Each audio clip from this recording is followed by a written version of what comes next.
Standalone books and long series create different kinds of pressure. A standalone asks for one clear sit down.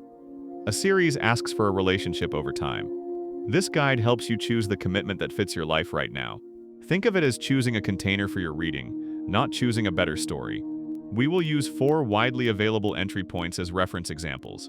The Night Circus is a modern standalone that rewards slow immersion. The Shining is a standalone shaped like a classic tension build. Harry Potter and the Sorcerer's Stone is a first volume that still feels complete as a trial run. The Final Empire is the entry to Mistborn, and it is built to hook series readers early. None of these examples require you to know lore first. Your goal is to pick the format that makes finishing likely. Finishing builds momentum, and momentum is what creates a reading habit. If you have been stuck in a reading slump, the safest move is to choose the path that creates the least guilt. Guilt is the hidden reason many people stop. A finished book is a clean win. One practical trick is to set a stopping point before you start.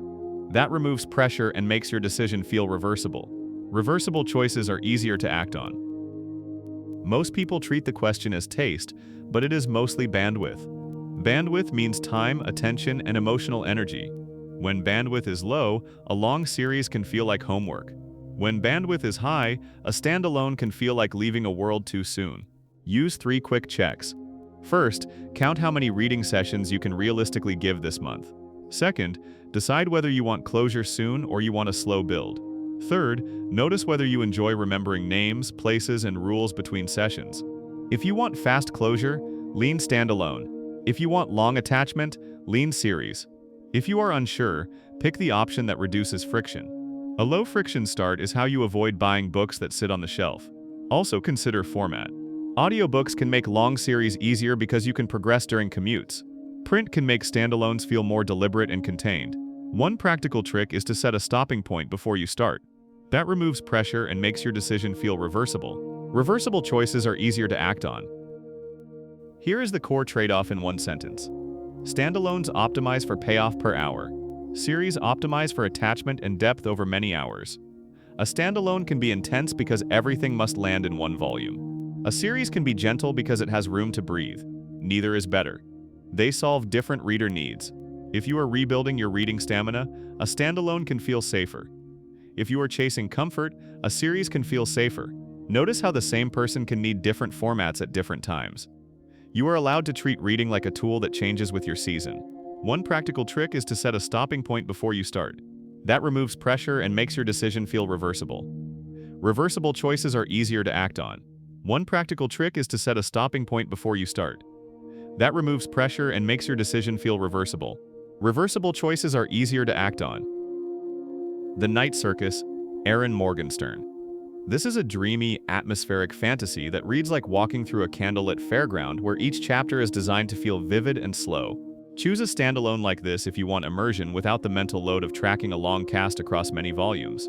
Standalones are ideal when your schedule is uneven. You can pause for a few days and still return without feeling lost. The best standalone experiences also give you a clean emotional landing. That landing matters because it makes finishing feel satisfying. A helpful way to read a standalone is to plan 2 to 4 sessions. Treat it like a short season of a show. If you want more fantasy afterward, you can move into a series with confidence. Another low-pressure move is to take light notes. Write 1 sentence about the vibe after each session. That keeps the atmosphere fresh without turning reading into work. One practical trick is to set a stopping point before you start. That removes pressure and makes your decision feel reversible. Reversible choices are easier to act on. The Shining, Stephen King.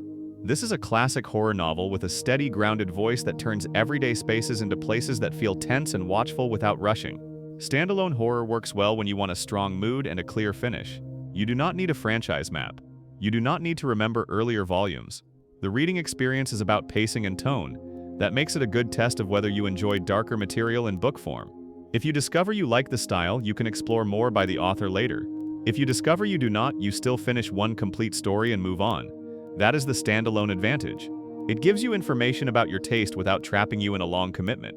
If you are sensitive to intense scenes, consider reading in daylight sessions. Small format choices can make a big difference to comfort. One practical trick is to set a stopping point before you start. That removes pressure and makes your decision feel reversible. Reversible choices are easier to act on. When should you avoid starting a long series? Avoid it when you already struggle to finish books. Avoid it when you read in tiny fragments and forget details between sessions. Avoid it when you feel guilty about unread volumes. A series is not just more pages. It is also a promise you are making to your future self. If that promise feels heavy, start with a standalone instead. You can still choose a series-flavored standalone as a bridge. For example, a first volume that reads cleanly on its own can be a safe trial. Another warning sign is buying box sets before you know you like the tone. Buying ahead can feel efficient, but it often increases pressure. Pressure is the enemy of finishing.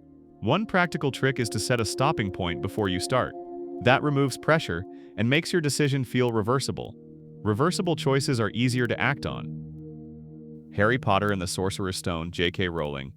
This is a cozy, fast-moving fantasy that feels like a welcoming school year, and it is written to be accessible even if you have not read a novel in a while. As a series entry, it is unusually beginner-friendly because it establishes the rules clearly. It also gives you a natural stopping point. That matters if you want to test the tone before committing to 7 books. One interesting detail is the title difference. In the United Kingdom, the book is published as Harry Potter and the Philosopher's Stone. In the United States, it is commonly sold as Harry Potter and the Sorcerer's Stone. The story is the same. The change was a marketing choice to make the concept feel more immediately magical to US buyers. If you see both titles, treat them as the same first book. For reading order, start with this first volume and then decide whether you want the full journey. One practical trick is to set a stopping point before you start. That removes pressure and makes your decision feel reversible. Reversible choices are easier to act on. The Final Empire, Brandon Sanderson. This is a modern epic fantasy entry that reads with clear rules and forward momentum, in a world that feels engineered for big payoffs without dense prose. It is a strong series start when you enjoy systems and a feeling of progress. Series readers often love having the next volume ready. It lowers the risk of a book hangover because you can continue immediately. If you are worried about commitment, set a simple checkpoint. Finish this first book and then choose whether to continue. Many series entry books are written to offer a satisfying first volume shape. That is why they can work as bridges for people moving from standalones into series. If you want to build stamina, this kind of entry can be more motivating than a very long classic. Keep your next step visible. Put book 2 on a wish list instead of buying it now. Earn the purchase by finishing book 1. One practical trick is to set a stopping point before you start. That removes pressure and makes your decision feel reversible. Reversible choices are easier to act on. Match the format to your reader type. The sampler wants variety and hates being locked in. Choose standalones first and use series only when you are obsessed with the world. The binger wants continuity and comfort. Choose a series entry and keep the next book on hand. The mood reader changes tastes quickly. Choose standalones when your mood is unstable. Choose a series when your mood is stable for weeks. The recovering reader is coming back after a break. Choose a standalone or a very approachable series entry like Harry Potter Book 1. The fear-driven reader worries about making the wrong choice. Use a standalone first because a single book is easier to course correct from. The goal is not the perfect pick. The goal is a pick that you will actually finish and feel good about finishing. One practical trick is to set a stopping point before you start. That removes pressure and makes your decision feel reversible. Reversible choices are easier to act on. A simple decision rule helps when you are stuck. If you want closure within 2 weeks, choose a standalone. If you want a companion for months, choose a series. If you cannot decide, start with the lowest friction entry. Lowest friction usually means clear prose, strong momentum, and no prerequisite knowledge. That is why people often start with books like The Night Circus for atmosphere. Others start with Harry Potter Book 1 for comfort. Others start with The Final Empire for a modern fantasy engine. If you want a self-contained intense mood, use The Shining as a one-book test. After you finish one book, recheck your bandwidth and choose again. The best reading plan is the one that makes next month easier than this month. One practical trick is to set a stopping point before you start. That removes pressure and makes your decision feel reversible. Reversible choices are easier to act on. What to do after you choose. If you pick a standalone, set up a next step that keeps variety without pressure. Make a short list of 3 standalones you might try next, then pick one only after you finish. If you pick a series, do not buy the whole stack yet.